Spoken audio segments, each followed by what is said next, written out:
ኢትዮጵያዊ የሚባለው ማን ነው? ኢትዮጵያዊ ማን ነው? ብዙ ሰው ኢትዮጵያዊ ይላል። ብዙ ኢትዮጵያዊ እምቢ ብሏል። ይሄን ህገ መንግስት ማን ነው ኢትዮጵያዊ?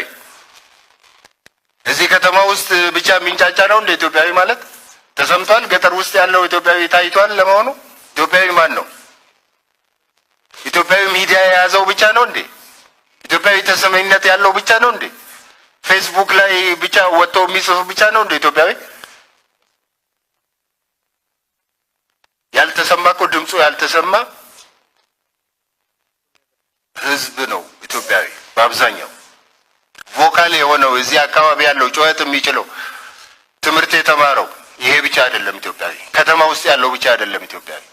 እሱን ሰምተን ብዙ ኢትዮጵያዊ የምንል ከሆነ ስህተት ውስጥ እንወድቃለን። የብዙ ፖለቲከኞች ስህተትም ይሄ ነው።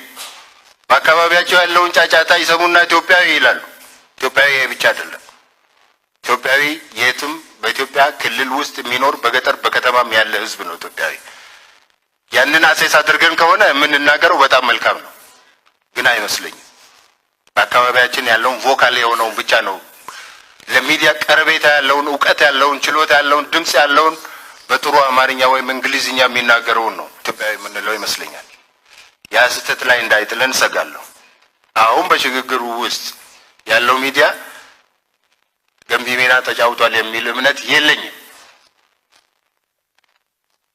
ግለሰቦችን ስም በማጥፋት የተወሰኑ ህብረተሰቦችን ከፍ በማድረግ ሌላውን በማንቋሸሽና በማጥላላት አንዱን የፖለቲካ አስተሳሰብ ሰማይ ጥግ ላይ በማድረስ ሌላውን ደግሞ እንዳይሸጥ እንዳይለወጥ አድርገው እስከ መሳደብ የሚደርሱ ሚዲያዎች አሉ። ይቅርታ ይደረግልኝና እሷ የምትመራው ሚዲያ ለኔ አንዱ ነው። በኔ ላይ ለምሳሌ አንድ ጊዜ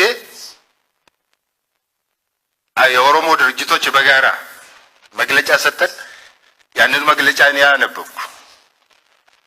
እሷ የምትመራው ሚዲያ ያቀረበው ሁላችሁ ሰምታችሁታል፣ በደንብ ተከታትላችኋል። ያንን ሌሎች የኦሮሞ ድርጅቶች እንዳቀረቡት ሳይሆን እኔ ራሴ ጽፌ ለብቻዬ አፍልቄ የጻፍኩትና የራሴ አቋም ተደርጎ ከአንድ ወር በላይ ዘመቻ ተደርጎብኛል። ይሄ ነው ሚዲያ፣ እውነተኛ ሚዲያ ማለት። ይህንን ተገቢ አይደለም። ስሜ ዝናዬ በከንቱ ጥላሸት ተቀብቷል። ለዚህ አስተያየት እንድሰጥ ይፈቀድልኝ ብዬ ቢሮዋ ድረስ ሄጄ ጠይቄያለሁ። ማመልከቻም አስገብቻለሁ። ኮፒውንም ይዣለሁ በእጄ። ግን ሊረዱኝ አልፈለጉ። ይሄ ነው ሚዲያ። ግለሰቦችን እንደፈለጉ አድርገው ከትውልድ ስፍራ ጀምሮ ከዘሬ ጀምሮ ደደብ ሆኜ ዩኒቨርሲቲ ማስተምር መሆኔ ሳይቀር ያ ሁሉ ተዘምቶብኝ ራሴን እንድከላከል አንድ ደቂቃ አልተሰጠኝም። ይሄ ነው ሚዲያ ማለት። ስለዚህ አሁንም አፍራሽ ሚዲያዎች አሉ ለሀገር የማይሆኑ። ይሄን በማድረግ እኔን አይደለም የሚመቱት፣ የኤዲቶሪያል ፖሊሲ አድርገው እኔን የሚከተለኝን ህዝብ ነው የሚያጠቁት። ይሄ እውነት ነው። ስለዚህ እንዲህ አይነት ሚዲያ እንደነበረና ዛሬም እንዳለ ዛሬም እንዳልተመለሱ ባለፈው ጊዜ ለመጨረሻ ጊዜ ያስተላለፉትን እንደውም ፍርድ ቤት ለመውሰድ ከዩቲዩብ ላይ እንደገና ዳውንሎድ አድርጌ ፍርድ ቤት ለማቅረብ ሞክሬ አንስተውታል። ያንን ባገኝ ኖሮ ጥሩ ነበር። እውነት ለመናገር እንዲህ አይነት ሚዲያዎች አሉ። ዛሬ ሀገርን የሚያፈርሱ ሚዲያዎች አሉ። አንድ የመጨረሻዋ አንተ ስለ ዶክተር ጫኔ ስለ አማራ ነው የሚያወራው፣ አንተ ስለ ኦሮሞ ነው የምታወራው፣ ስለ ኢትዮጵያ መቼ ነው የምታወሩት የሚል ነገር ነው።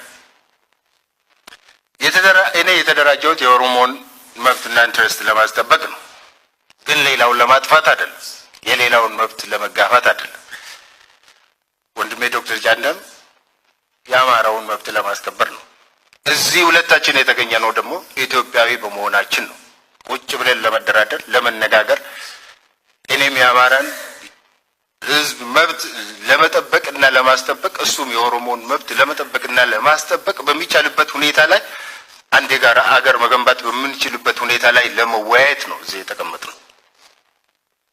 እሱ አማራ ሆኖ እኔ ኦሮሞ ሆኜ ነው የተገኘሁት። ማንነታችንን እውነተኛ ማንነታችንን ይዘን በመከባበር ስሜት ነው እዚህ የምንቀመጠው።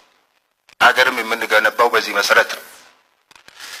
ስለዚህ የኢትዮጵያ ሴቶች ማህበር ወንዶችን ለማጥፋት የተደራጀ አይደለም ነው እንዴ? አይደለም። የኦሮሞ ድርጅት የአማራን ድርጅት ወይም የትግሬን ድርጅት ለማጥፋት አይደለም። የብሔር ድርጅቶችን እንደዚህ መመልከት መሰረታዊ የአስተሳሰብ ግድፈት ነው። መሰረታዊ ግድፈት ነው። ሀገሪቱን ለችግር የዳረጋት ክፉ አስተሳሰብ ነው። ብሔሮች አሉ፣ ብሔረሰቦች አሉ። እነዚህ መብታቸውን ለማስከበር ለኢንፎርሜሽን ቅርብ ስለሆኑ፣ ህዝቡ ለነሱ ቅርብ ስለሆነ፣ እነሱም ለህዝብ ቅርብ ስለሆኑ በአካባቢያቸው ያለውን ችግር ለመፍታት ቢደራጁ ይሄ ምንም ችግር የለውም። በዚህ መሰረት ነው እኛ የምንንቀሳቀሰው። ከማንም ኢንትረስት ከማንም ጋራ በጠላትነት የመተያየት የማንንም መብት የመጋፋት ፍላጎቱም የለን። አድርገን የማናውቅም፣ ወደፊትም አናደርግም። እኛ የምንወክለው ህዝብ መብቱ ሙሉ በሙሉ ይከበርለታል ብለን የምናምነው የሌሎችን ሙሉ በሙሉ ስናከብር ነው።